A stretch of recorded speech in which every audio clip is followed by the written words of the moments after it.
Alrighty, history fans, welcome to another exciting edition of History 20, and welcome to another chapter in our series here examining a key development in post-World War II global history, decolonization.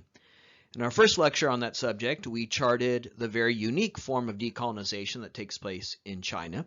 Here in this lecture, we're now going to turn our attention to Africa, and I will offer a few case study examples across the continent of decolonization in Africa. And in many ways, this lecture is a bookend to the very first lecture we had in the class regarding Africa, where we examined the origins of European colonies in Africa.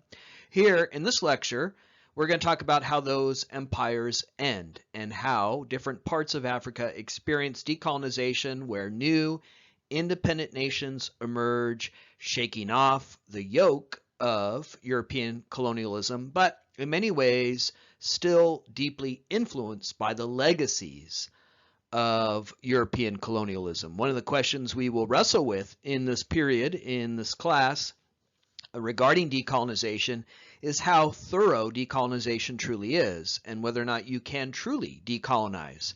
And we will see here in our look at decolonization in Africa that in many ways the modern African nation states that emerge in the second half of the 20th century, though they may no longer be subject to European direct colonialism, these nations to this very day, now in the 21st century, bear the scars and influence of European colonialism.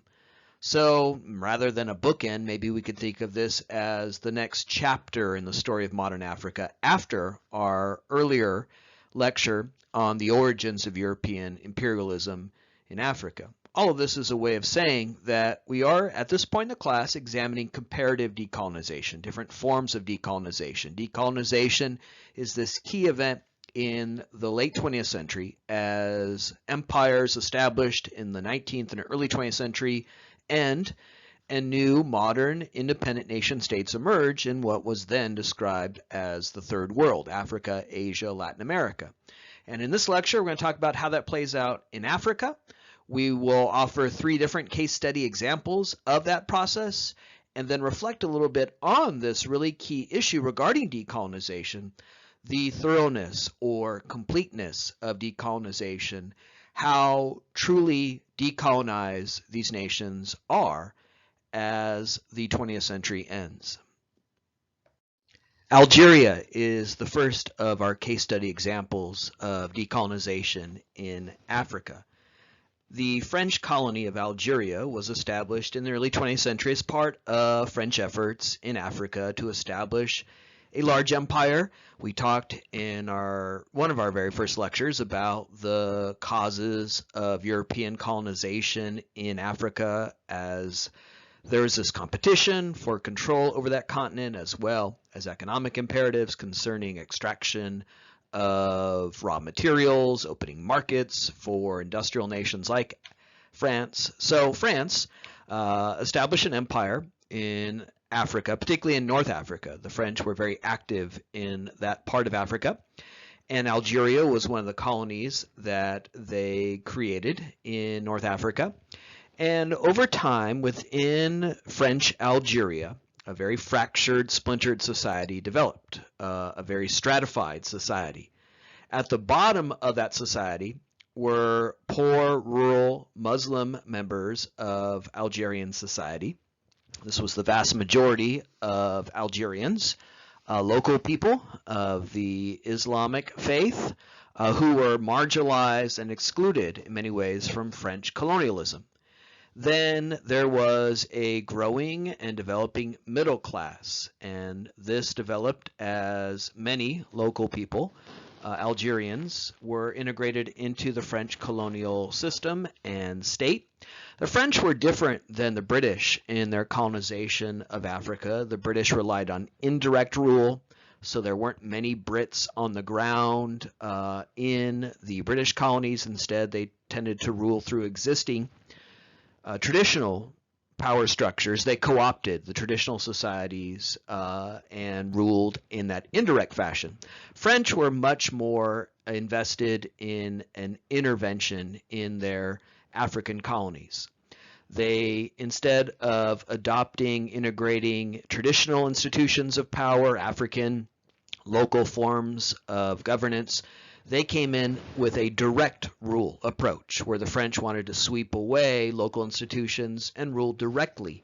Many more French colonists came to African colonies than British colonists.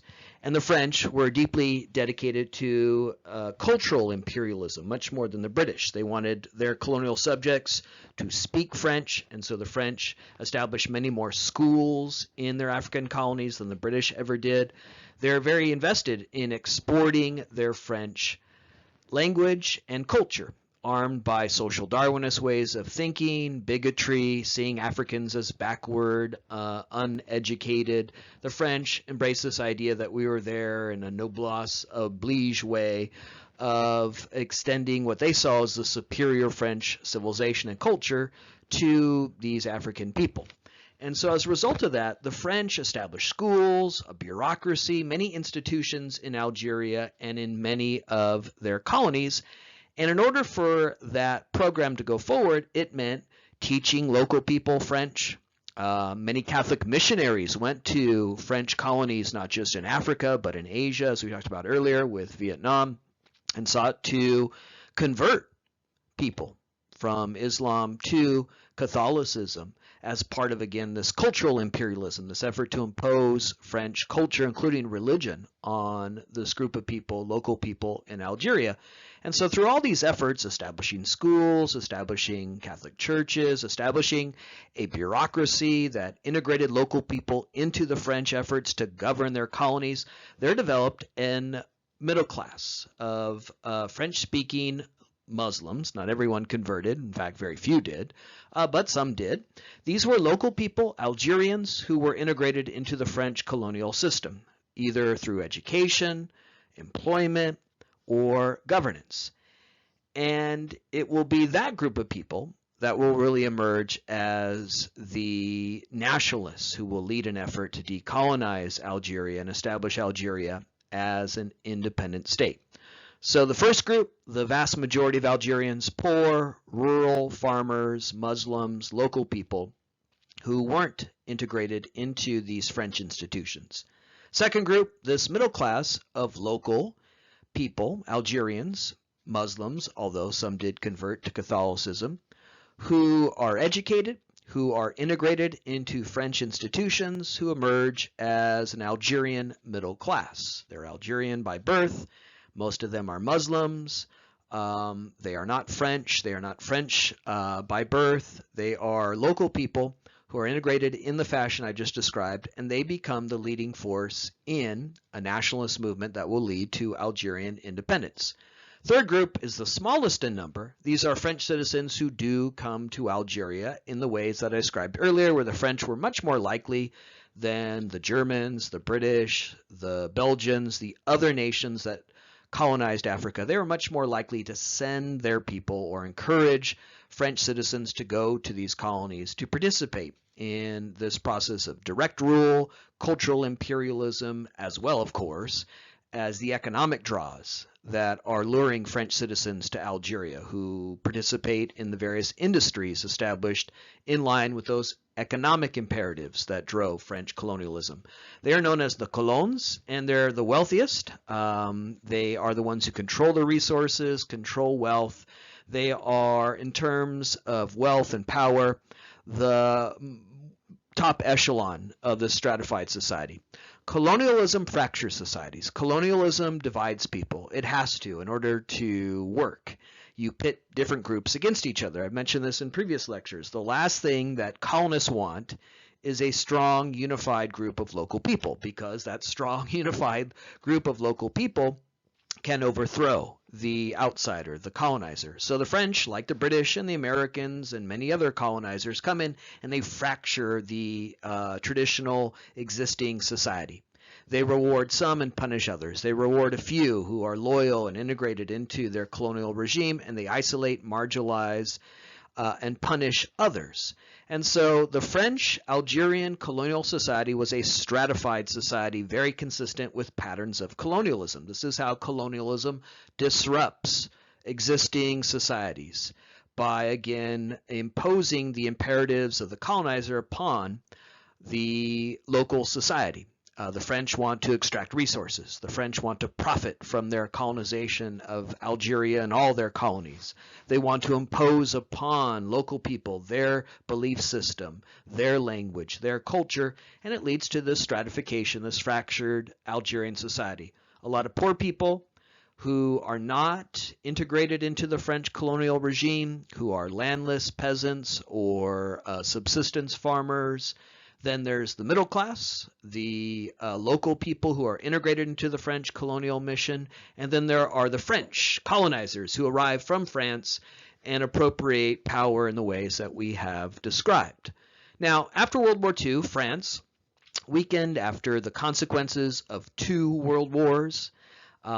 France was further weakened, already weakened by World War I. It was further weakened by World War II. It is receding in power, eclipsed by the United States and the Soviet Union, but it still wanted to hold on to its colonies. This is a key part of decolonization. We already saw this in Vietnam. In our Cold War lectures, we talked about how the French were insistent on holding on to Indochina and had the support of the United States in that effort, and actively sought to repress nationalist movements like those led by Ho Chi Minh. So it's an absolute fact of the 20th century that European powers like Great Britain, France, and Germany that had once been major powers in the late 19th and early 20th century recede in power in the late 20th century, weakened by a number of factors, including 2 world wars fought on the continent of Europe. But the French don't accept that willingly. They don't sign up for second-rate status. They try to hold on to their position, and that meant holding on to their empire. But challenging that was this growing movement of Algerian nationalism. Nationalism is a contagion.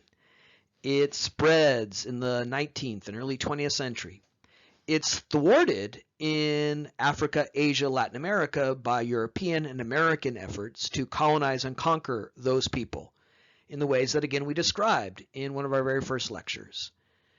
The development of nationalism in those parts of the world is stunted and thwarted by the efforts of these European and American colonizers. They don't want a unified movement, and they come in and they fracture society. But interestingly, in that effort, there creates a seedbed for nationalism among, quite often, the educated class of colonized subjects who are closest to the European power. This is one of the many ironies of decolonization. The people who lead decolonization were often the most connected to the colonizer. Obviously, they're leading an uprising designed to overthrow the colonizer, but they often employ ideas that they inherited or learned about from the colonizer, modern notions like industrialization and nationalism and liberalism or communism. We saw that earlier with China. Sun Yat-sen and Mao Zedong were students of European thinkers, European modes. So those who are exposed to a lot of these ideas of the colonizer, experiences that come with colonization, later use those tools in the process of decolonization. And driving the Algerian independence movement aren't poor rural farmers who are far displaced and foreclosed from French colonialism. The successful independence movement grows out of those people who had been most exposed to French colonialism, that middle class that I described earlier. In 1954, they established a movement to overthrow the French and develop Algeria as a modern independent state. National Liberation Front was an agglomeration of different groups. Nationalism for Algerians could mean different things. Some within this movement were ardent adherents to a vision of Arab nationalism, this idea of Arab-speaking people finally free, and they found a lot of solidarity with similar movements in other parts of North Africa as a wave of decolonization sweeps through that region, and also efforts in the Middle East, Southwest Asia, which were driven by Arab nationalism, this deeply rooted commitment to removing outsiders, colonizers, European and American interventionists who had long colonized the Arab-speaking world, spanning from North Africa into Southwest Asia. In one of our last lectures, we'll talk about what's going on in Southwest Asia and the Middle East in the same period, which is another hotbed of Arab nationalism. So many in the National Liberation Front saw themselves as part of a larger movement that was designed to liberate Arab-speaking people around the world who had long been subject to European and American colonialism and continued to be, as the French continued their efforts in Algeria, as the United States intervened and so shaped the Middle East after 1945 as part of the Cold War, as part of America's recommitment to being an interventionist power. And so there's this wave of Arab nationalism. There's this ideological, intellectual movement within the National Liberation Front, within Algeria and many Arab-speaking parts of the world, that for too long, these people, the people of this region, the Arab-speaking people of the world, have been subject to, again, oppression, racism, colonialism, and it's time to liberate the nation. Also, within the National Liberation Front were people who believed deeply in socialism and were embracing that as a liberation ideology. It's important to note that the National Liberation Front never really was doctrinaire, Marxist. It didn't see itself connected to similar movements in an effort to overthrow capitalism.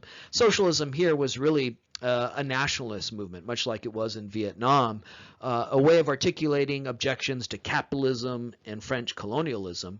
And so it wasn't doctrinaire, it wasn't Marxist, even though it tended to be represented as such by the French, who are trying to build support for the United States to intervene in a way that would prevent Algerian liberation. The French say, oh, they're all Marxists, they're all communists, help us hold on to Algeria, much like the French had solicited American help in suppressing nationalism in Vietnam.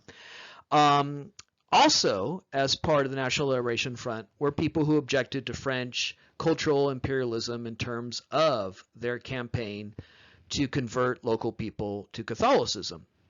There was an element of Islamic pride, Islamic nationalism in the National Liberation Front, but it tended to be rooted in a very modernist interpretation of Islam. It wasn't fundamentalist, it wasn't traditionalist, it wasn't a form of Islam that was incompatible with modern ideas like nationalism, socialism. So there was a strong religious element too to the National Liberation Front. This is akin to what we described a moment ago about Arab nationalism. There's a sense of oppression against Muslim people, much like there is a sense of oppression against Arab-speaking people that was important to the independence movements in North Africa, in the Middle East. That there was a way in which these people had been subject to oppression because of their religion. And so embracing Islam was about nationalism, was about independence. It was about freeing the Islamic people of Algeria from French colonialism, which often meant cultural imperialism and this effort to convert everyone to Catholicism. And this is a point about nationalism and decolonization. It often involves an agglomeration of many different groups who have different ideals, different visions of what decolonization could mean, liberation. For some, it's about religion. For some, it's about racial pride, ethnic pride. For others, it's about economic liberation. There are many groups in Algeria who feel rightly oppressed after decades of French colonialism. There are people in Algeria who want to be able to govern themselves. And again, it tends to come out of that educated middle class who know what independence means, who know what a modern nation state means, who have such goals and aspirations. But within that group, there are different imperatives. For some, it's about religious liberation.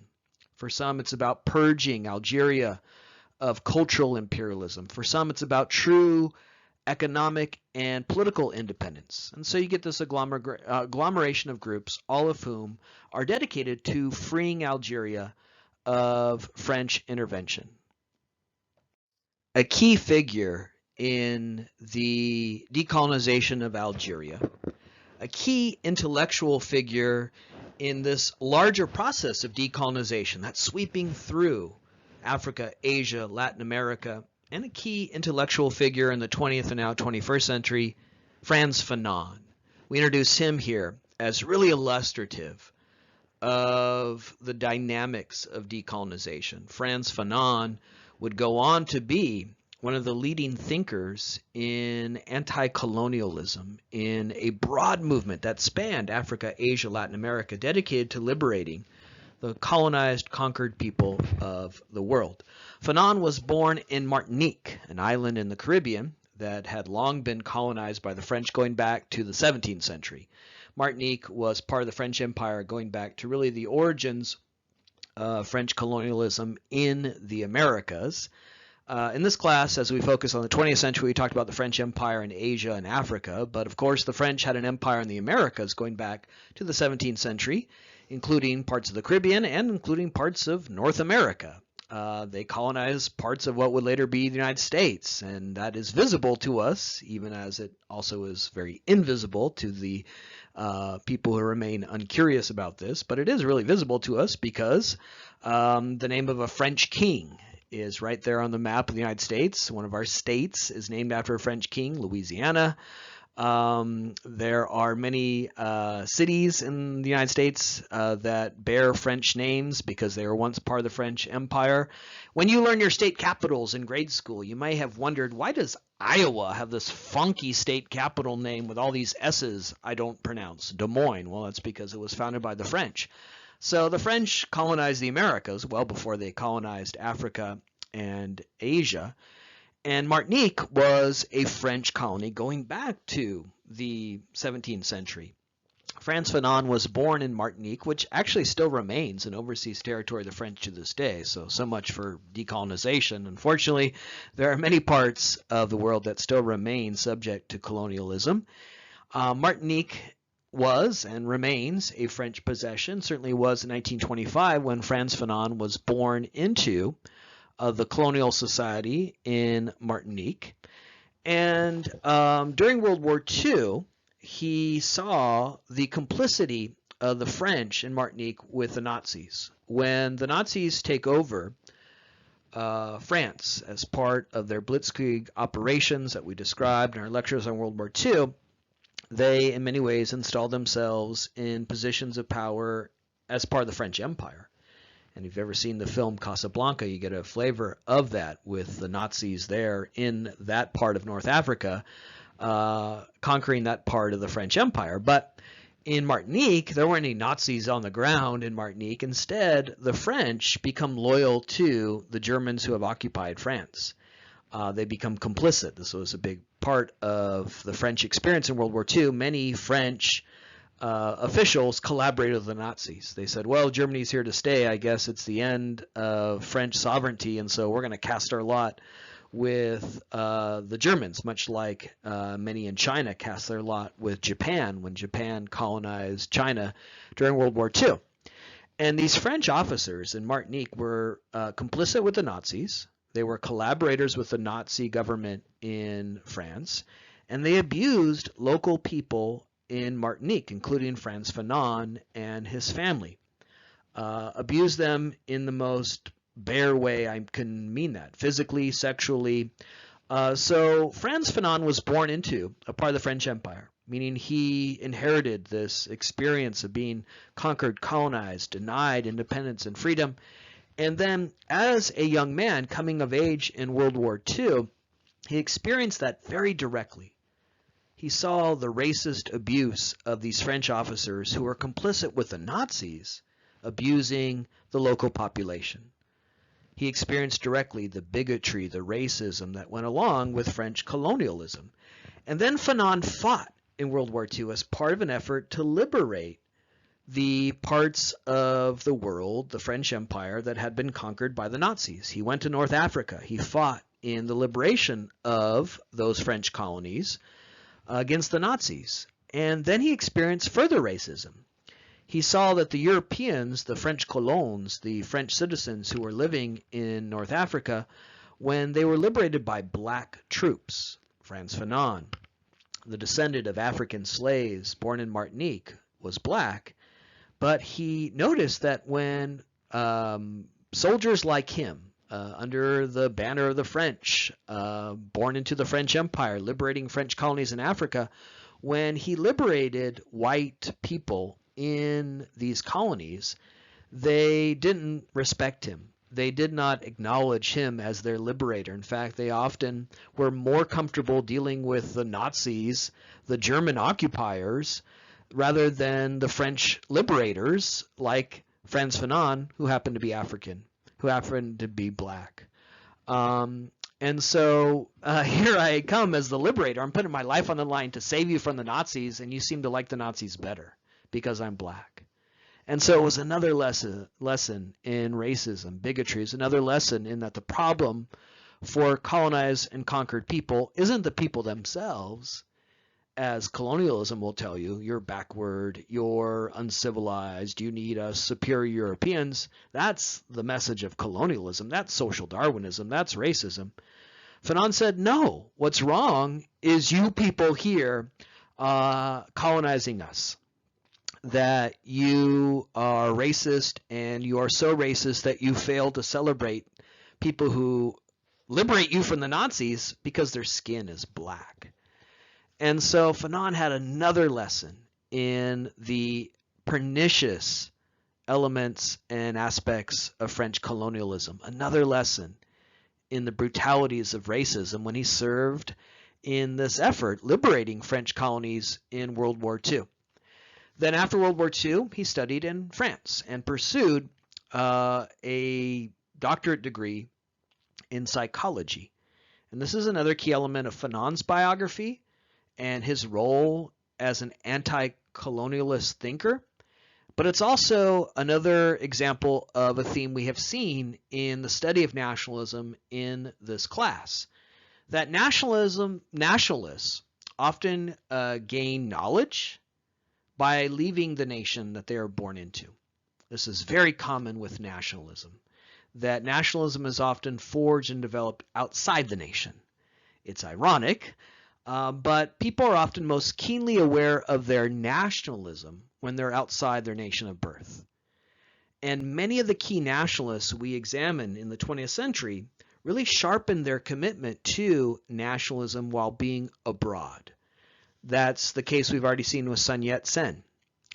It's a case that we will see soon with Mohandas Gandhi, who becomes the nationalist leader of decolonization in India.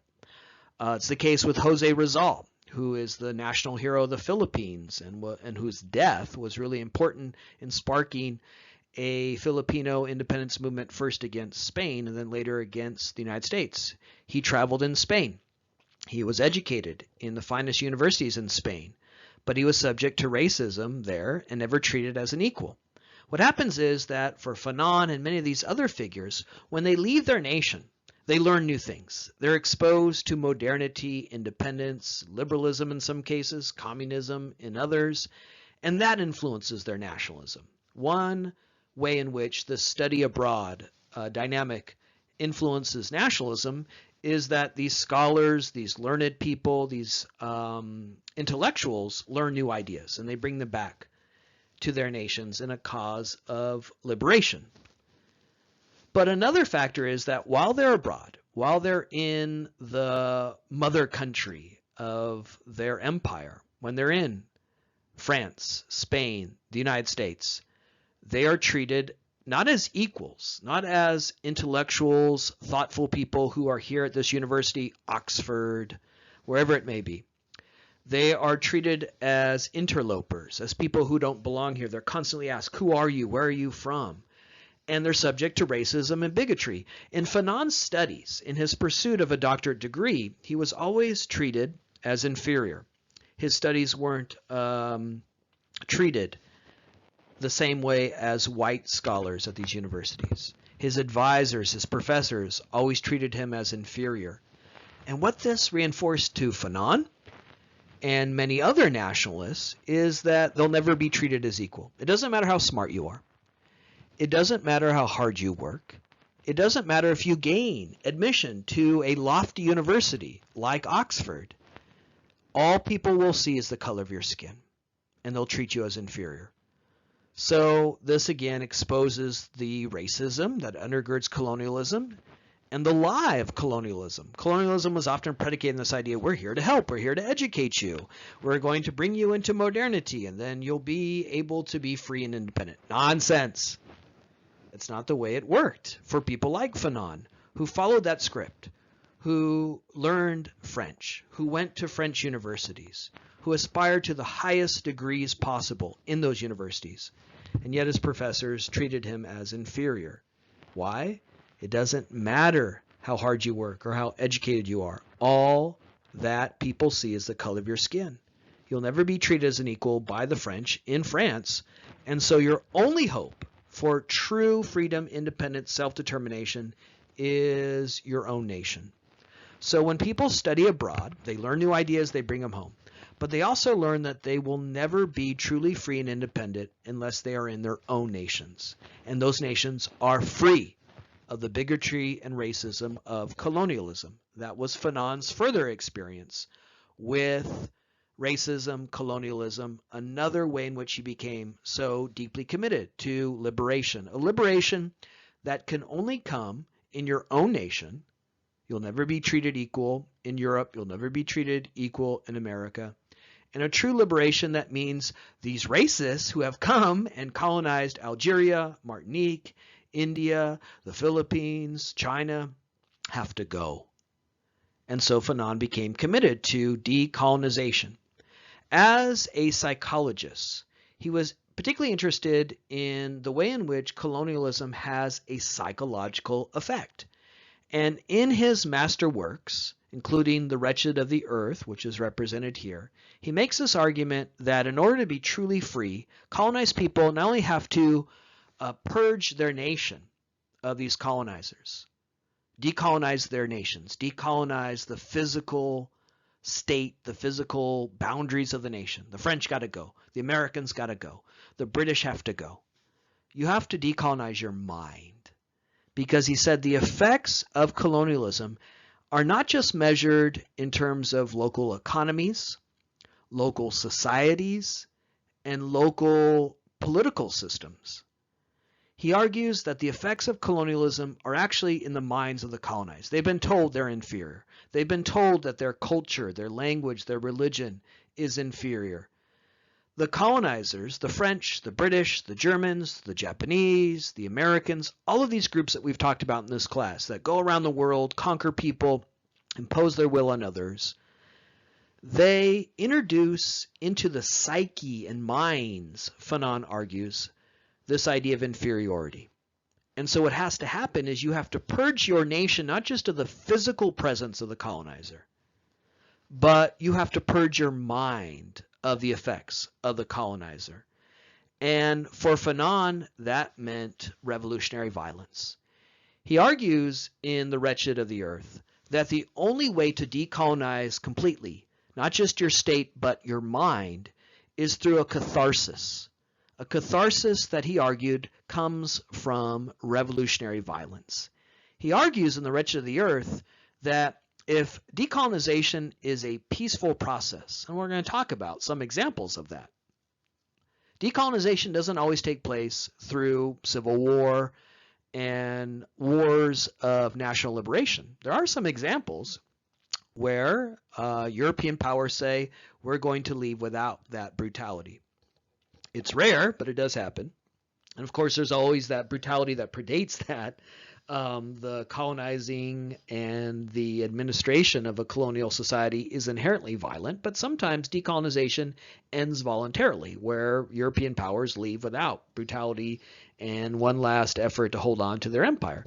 But for Fanon, that process of a peaceful, nonviolent decolonization will be forever incomplete. He argues that there's an actual psychological catharsis that takes place when people who have long been told that they are inferior, that they are inadequate, that they are biologically, inherently inferior, rise up and take control of their lives.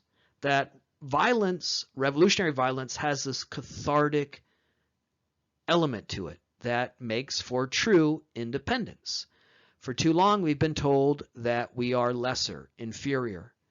And the only way to believe that we are not inferior is by taking control over our lives and our minds. That's the argument that is the heart of the Wretched of the Earth.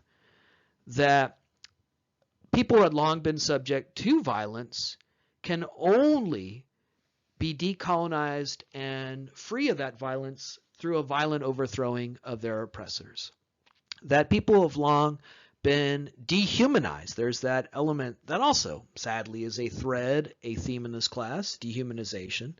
The only way that they could feel human again is through this catharsis, this effort of psychological decolonization. Fanon would go on to be a hero, to colonize people around the world, including people here in the United States, racial minorities. In the many civil rights efforts of the post-World War II period here in the United States, many African-American thinkers, but also Native American, many other groups who were leading civil rights efforts in the 60s and 70s, they were drawn to Fanon, even after his very early death that I'll detail in a moment. He became an inspiration to colonize conquered people everywhere, not just in Africa, Asia, Latin America, but here in the United States, who were experiencing another form of colonialism. We've mentioned this earlier. It's important to note. I've mentioned this in an email I sent about Dr. Martin Luther King Jr. and his ties to Africa. It was hopefully a way of trying to understand Jack Johnson and his relationship to colonize people around the world. There are deep ties between civil rights efforts among African Americans and other racial groups here in the United States and decolonization, anti-colonialism. Franz Fanon became a hero to many in the Black liberation movement here in the United States because of his arguments that resonated with African Americans who were also subject to a form of colonialism within their own country, within the United States, where they were denied freedom, dignity, and independence. So it's hard to overstate Fanon's impact. He became a great inspiration to people, not just in Algeria, not just in parts of the French Empire, but around the world. Fanon went to Algeria. He participated in the effort. He saw that as his own personal catharsis. Remember the biographical details I offered earlier, how from his birth he had been subject to racism and colonialism. He believed that he himself had to participate in revolutionary violence in an effort to purge himself of that colonization of the mind. And so he went to Algeria and he fought against the French as a member of the National Liberation Front.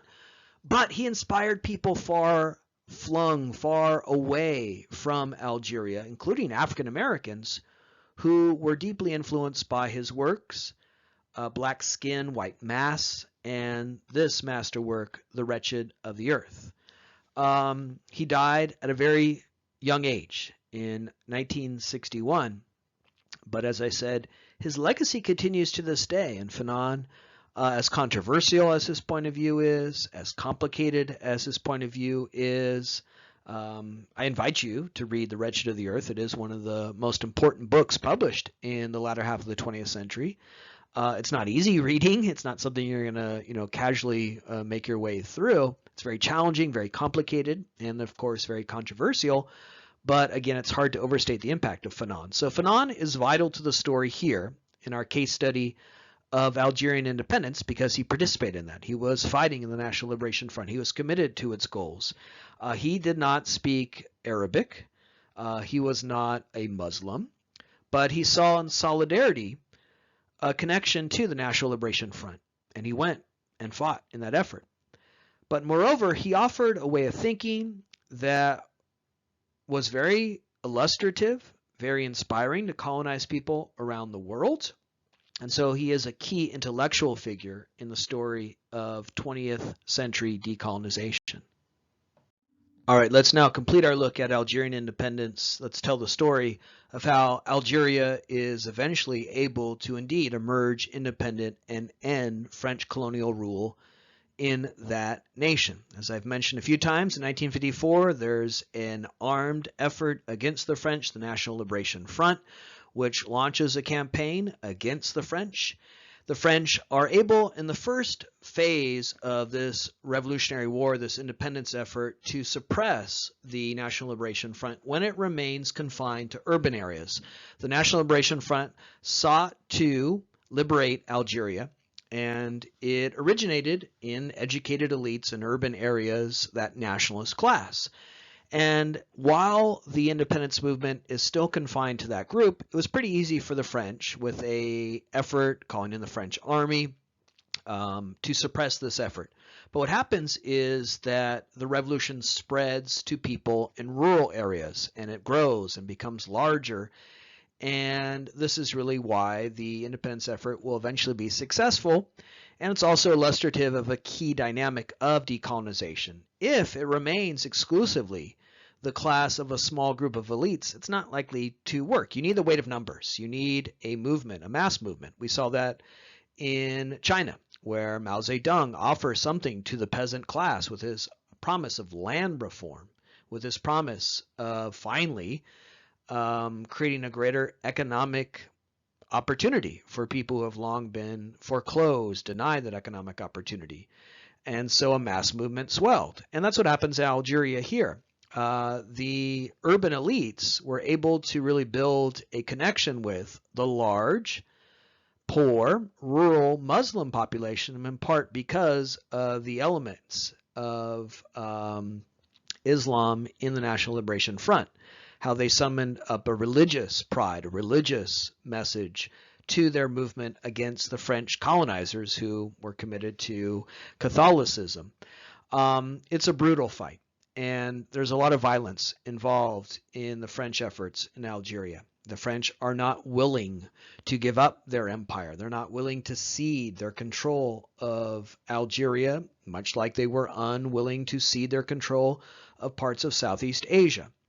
The French employed brutal, violent tactics. Now, this is the way in which the French will try to hold on to their empire, but of course this also has a consequence in mobilizing a group where there's true misery, injustice, aggrievement.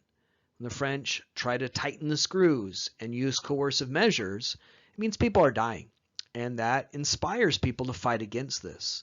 So the movement grows and swells, and eventually the French have no choice but to give up their efforts in Algeria, much like they would give up their efforts in Vietnam. In 1962, France recognizes the independence of Algeria in the Avion Accords, an agreement between the National Liberation Front and the French. This has nothing to do with overpriced water. The Avion Accords was the recognition, an agreement between France and Algeria, recognizing Algeria now as independent, and it would be admitted to the United Nations as an independent state. First leader of the now independent Algerian nation was Ahmed Ben Bella, who was elected president, but consolidated his control over parts of the Algerian state and government, agitating some of his rivals who feared his demagogic rise and increasing authoritarian actions. And also, many were alarmed by his embrace of Moscow, his deep connections to the Soviets, and there were many within the National Liberation Front who were opposed to a communist or socialist government replacing French colonial rule. And all this leads to a coup in 1965 that removes Ben Bella. He wasn't killed, but he's removed from office. And this was the effort of, again, many of his political rivals and enemies, and in particular, the Algerian army that feared Ben Bella's efforts that aggrandized power behind him as an individual. And so fearing his autocratic rise, he's removed, but he's replaced by a one-party dictatorship that still rules Algeria to this day. And so the net result in Algeria was a dictatorship, not an independent state marked by free elections and civil liberties, but a form of autocratic rule. And this is an important lesson to keep in mind in regards to decolonization and how we understand this, as well as a point I made at the very beginning of this lecture about the legacies of colonialism, not just in Africa, but around the world, this question of the completeness of decolonization. In 1962, Algeria was an independent nation, so it was decolonized. The French don't rule Algeria anymore. But despite that, it's hard to wipe away the residue and effects of decades of French colonialism and the disruptive role that colonialism played. Colonialism disrupts the organic development of these nations in Africa, Asia, Latin America, imposes false and foreign institutions. And when the French leave, that process is still there. You can't wipe it away by removing the French. The French rewarded certain groups and abused others. The French pitted groups against each other. They fractured the existing local society. And those fractures flared and continued into the post-colonial period, pitting different groups against each other. And ultimately, you have this process after 1962 of the creation of a one-party dictatorship that could only really be possible out of that fractured society where there isn't cohesion, there isn't the unity that would have perhaps developed without French intervention. Our second case study example of decolonization in Africa is Congo. The nation that would emerge as the Congo, later in ways that we'll describe become known briefly as Zaire, was a colony of Belgium in the early 20th century. Colonialism, the scramble for Africa, the competition among nations to control various parts of the world was so intense that even tiny little Belgium got into the empire game.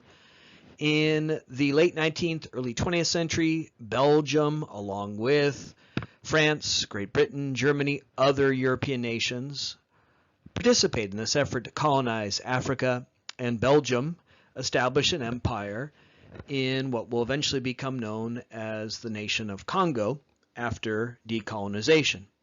Officially, Belgium acquired this colony in 1908, and it is one of the most extreme examples of the violence of colonialism, the racism that undergirded colonialism, the brutality that European powers employed in their effort to control Africa in the early 20th century. This is not singular. In fact, as I've indicated, it's quite common in all forms of colonialism.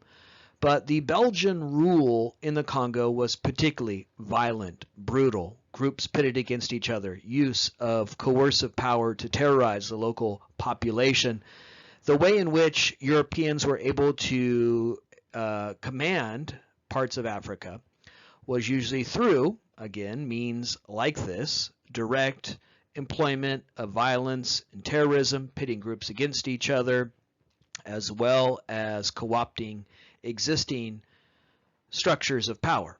For Belgium, they relied increasingly on terrorism and violence as their way to control the much larger local population.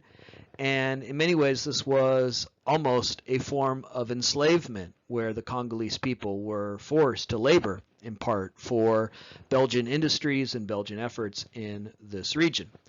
Then after World War II, Belgium, also weakened by two global wars, also in decline, is facing this growing independence movement that again comes from the educated middle class of Congolese society. And they are, like so many colonized, conquered people around the globe, seeking true independence, true freedom. In the 1950s, whether you look to Africa, Asia, Latin America, or movements within the United States like civil rights efforts, colonized, conquered people are seeking what had long been denied to them: freedom, independence, an ability to be sovereign individuals in charge of their own lives and their own nations. That's true in Algeria, it's true in Vietnam, and it's certainly true here in Congo. So there's this movement that's spearheaded and advanced by educated elites who want their nation to be free, independent, and they're putting pressure on the government in Belgium to respond to these calls.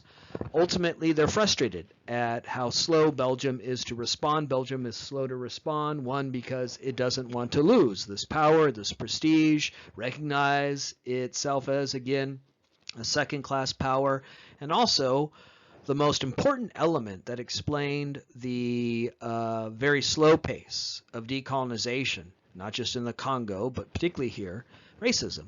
The Belgians were unwilling to accept the idea of black leadership in their colony. It further demonstrates the fictions of colonialism. It demonstrates the falsehood of this idea that we're here to educate, uplift, modernize these parts of the world. When people, local people, are educated, when they become, in many ways, the products of that effort of acculturation, they're still seen again as inferior.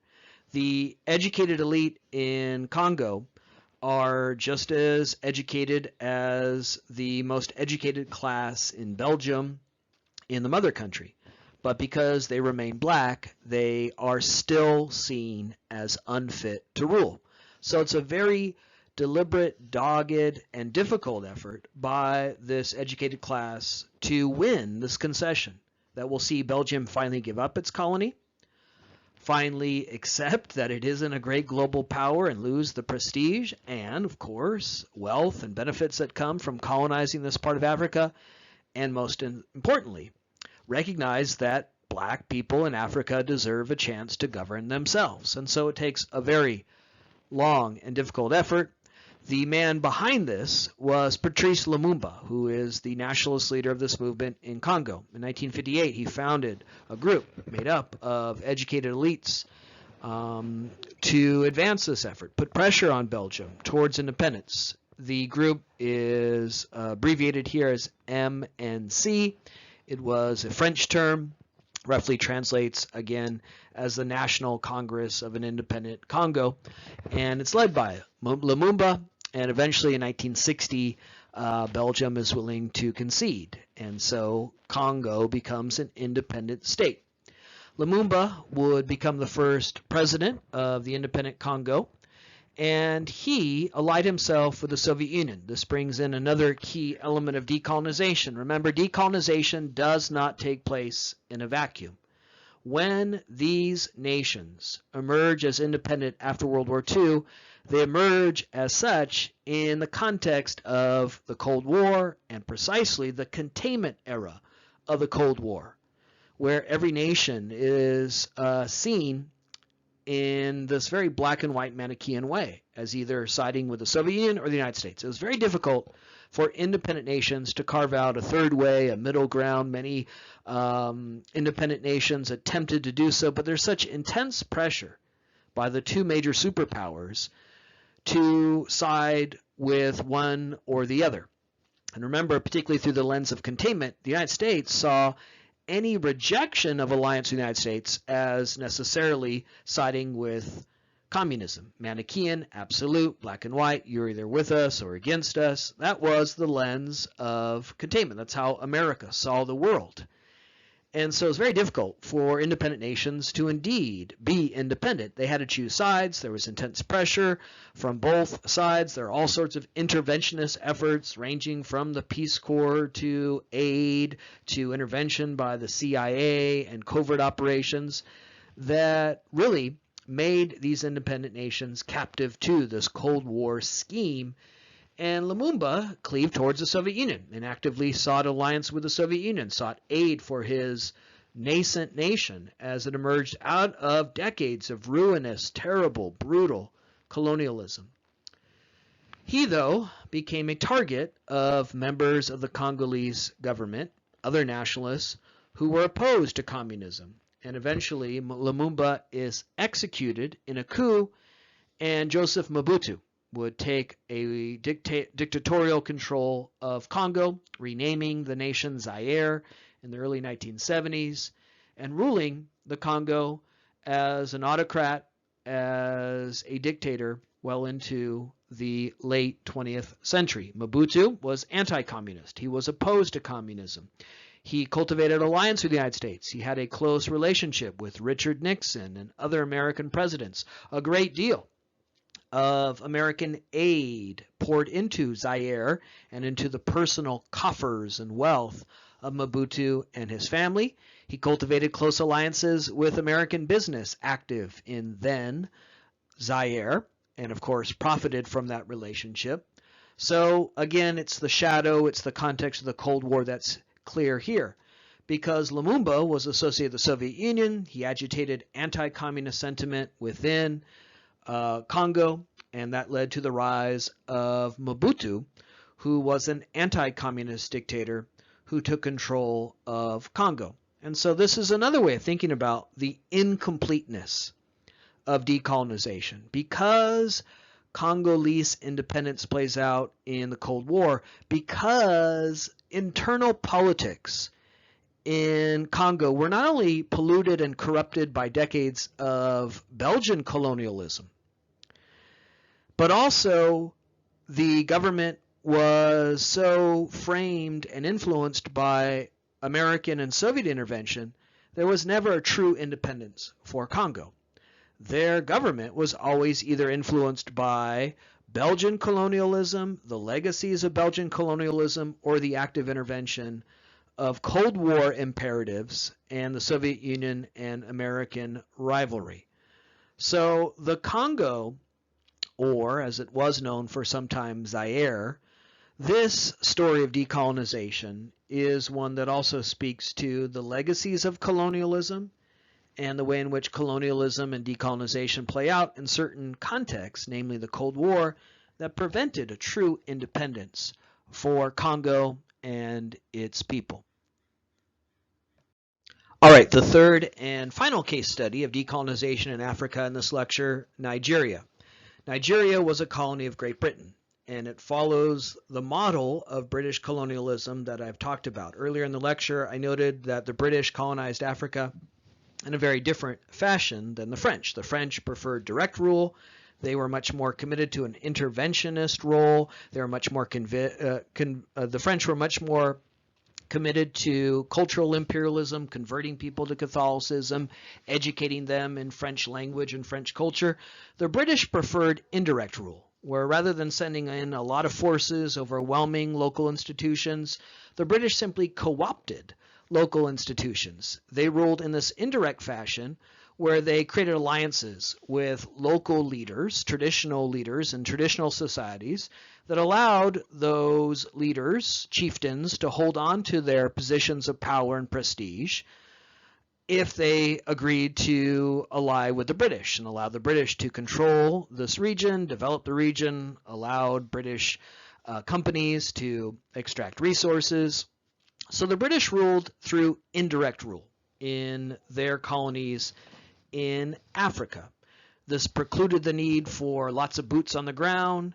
It precluded the need to send in a lot of Brits. The Brits weren't particularly committed to this process of acculturation. Instead, they wanted to control various resources and do so through this process of indirect rule, where they created alliances with local people. Local people got to hold on to their positions of power. They weren't overthrown by the British. They got to hold on to the prestige that went with their traditional roles as leaders in society, and they got lots of material goods, a lot of wealth. This is how the British were able to maintain their control. And so Nigeria is like that model of British indirect rule, where there are local people on the ground, local chieftains in traditional societies who maintain their positions of power, but are ultimately in complicity with the British. And the British create these colonies by indirect rule and create fictions like Nigeria, meaning that this is a colony created by the British. It's not created by local people. There's no Nigeria created by Nigerians. Nigeria is a creation of the British. It's very similar to what we've talked about in other instances where local people are clustered together without their design, without their consent, and done so in this process of colonialism by the imperatives and concerns of outsiders. So the British want to control this vast swath of West Africa. They want to control the ports in this region. They want to control and extract resources from this region. They're in competition with the French and the Germans and others, and so they establish a strong foothold in West Africa. West Africa was a key part of the British Empire. And so they want to claim this region. And they, in doing so, maintain on the ground all of these local leaders and rule indirectly. But in doing so, in controlling a vast region here in West Africa and creating this colony of Nigeria, they are cobbling together all of these different groups, different linguistic groups, religious groups, different ethnic groups, all under the banner of Nigeria. Nigeria is not created by Nigerians, it's created by the British. That's a key insight here in regards to this particular case study of decolonization, but decolonization as a historical force. Nigeria is a fiction. It's much like we talked about the Paris Peace Conference, where France and Great Britain arbitrarily draw lines on the map and create things that are later Syria and Iraq without consultation of the people on the ground. What colonialism does is it interrupts the organic process of development in areas around the world, because people in Nigeria, much like people in the Middle East, don't have a chance to congeal, come together, and form their own nation. Instead, they become the product of outside intentions and designs as the British come in, claim this territory, and cobble together all these groups who don't have the chance to come together organically and congeal as one group. The people of Africa, Asia, Latin America, through this process of colonialism that we have detailed in this class, were denied the opportunity that we had here in the United States when in the late 18th century, 13 colonies came together organically and created an identity as one. The people of Africa, Asia, Latin America, the colonized people of the world in the 20th century were denied that opportunity because of this intervention by outsiders that cobbles them together with other groups, pits the groups against each other, rewards some, punishes others. That's what the British did. They co-opted existing institutions and they agglomerated this colony of their intentions, of their designs, that was made up of people from different groups, made up of different ethnic, linguistic, religious groups. They maintained localized centers of power and precluded the development of unity and a countervailing, unified central source of power. When Europeans come in, they don't want to create a unified centralized authority because that could eventually lead to revolution against them. Instead, they fracture societies. They pit groups against each other. They cobble together people of different backgrounds, and they aggrandize those divisions rather than work to cement over those divisions. That's what's happening in Nigeria. In the post-World War II period, there's this wave of nationalism sweeping through parts of the world, as we've described. People are eager to finally be free of European empire, European colonialism. Africa is a hotbed of nationalism. There are efforts in Algeria, in Congo, around Africa in the cause of independence. Parts of British West Africa are breaking away and establishing independent states. And the educated groups in Nigeria see this and they want it for their nation too. They want to be free of British colonialism. And so in the 1950s, in that context, there are riots, insurrections, uprising against the British, and finally the British pull out in 1960. But what do they leave behind? A fractured society. What do they leave behind? The legacies of colonialism. They do not leave behind a nation that is unified. They do not leave behind institutions of centralized authority. They leave behind fracture and division. The map here charts the different linguistic groups, just linguistic groups in Nigeria. And you can see there are so many different linguistic groups.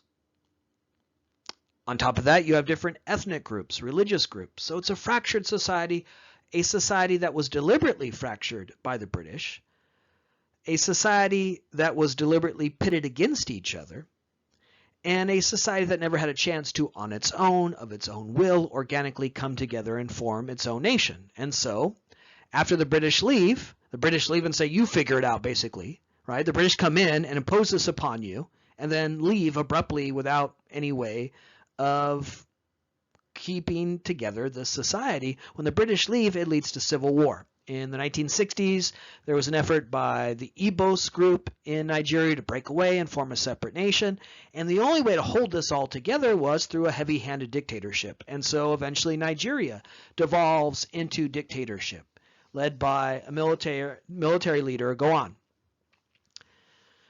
And so the only way to hold this together was through coercive power, through a military state, through dictatorship.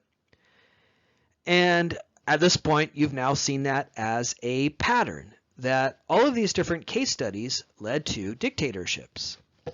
For many Americans, Africa remains the dark continent, meaning that we're unable to understand it, see it, make sense of it in historical light. Far too many Americans understand Africa through stereotypes, through pop culture. Most Americans learn about Africa from the Jungle Cruise and Disneyland, or films like The Lion King, which is a film that represents Africa as a place without people and therefore without history. Remember, one of the lessons from the American War in Vietnam is, if you do not see a place as one of historiosity, a place with a history, well, that ultimately leads to doom and folly like that of the American War in Vietnam, where we believe we could just come and mold it, right? America has made that mistake many times in the 20th and now into the 21st century, a failure to see a place with a history, subjectivity, and quite often Africa is represented in that way, without people, as a place only populated by animals, like in The Lion King. And so it remains a dark continent in our understanding. It remains a dark continent in our ability to see it as a historical place.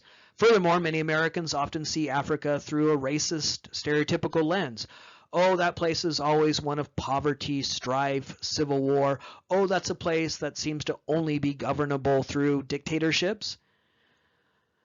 The real way to understand modern Africa isn't as a place that just seems to be one of endless civil war and strife in a way that we could blame on those people. Instead, the best way to understand modern Africa is through a historical lens, as a place shaped by the lingering legacies of imperialism.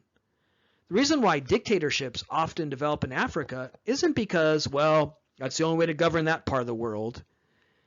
It's because of the legacies of colonialism that left behind these fractured societies, that stripped these people of resources, that limited education for the many instead of rewarding the few with education, cobbled together people from different ethnic, linguistic, religious groups, never had a chance to unify and form a modern nation, create their own institutions.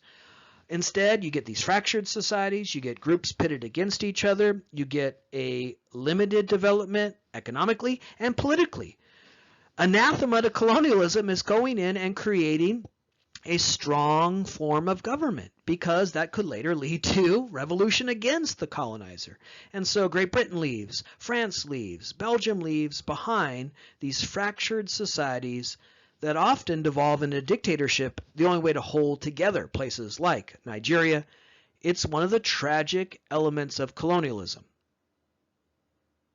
And that brings us to a chance to reflect on what we've learned here in our study of decolonization in Africa, and hopefully a better way for you to understand modern Africa.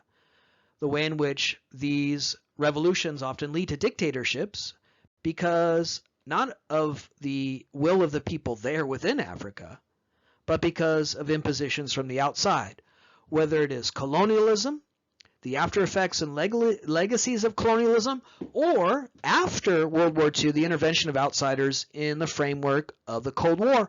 All of that precludes indigenous rule. All that precludes rule by people there on the ground, local people. All that precludes development.